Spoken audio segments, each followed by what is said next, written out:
If your engine is suddenly gasping for air while that dreaded check engine light stares you down, then you need to pay close attention to what your vehicle is trying to tell you right now. Dealing with a P216F code means your engine control module has detected a high voltage condition in the fuel injector group designated as Group F. This is a generic powertrain code, but do not let that fool you because it impacts heavy hitters like your Dodge Ram with a Cummins engine or your Ford Powerstroke and Chevy Duramax diesel trucks. In the world of modern fuel delivery, your injectors are the heart of the system, and they have replaced old carburetors to give you better fuel economy and precise control over how much gas or diesel enters each cylinder. When this code pops up, it means the electrical signal in that specific group is higher than it should be, which usually points to a mechanical or wiring disaster waiting to happen. You will notice your engine performing erratically with noticeable misfires and a massive drop in your miles per gallon.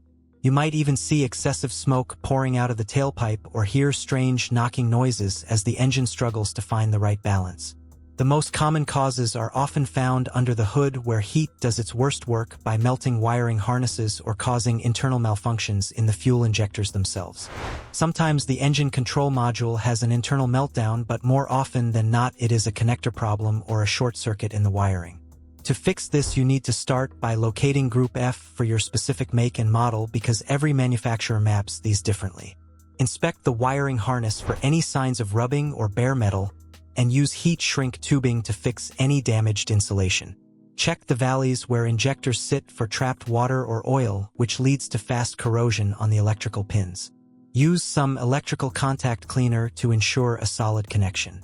If you have a multimeter, you should perform a continuity test to see if there is an open circuit or high resistance. If you find that the wiring is fine but the code remains, or if you are uncomfortable digging into the deep layers of a diesel engine manifold, it is time to head to a professional technician. Ignoring a lean condition like this can lead to catastrophic engine failure that will cost you thousands of dollars in the long run, so keep your ride running smooth and stay safe out on the road.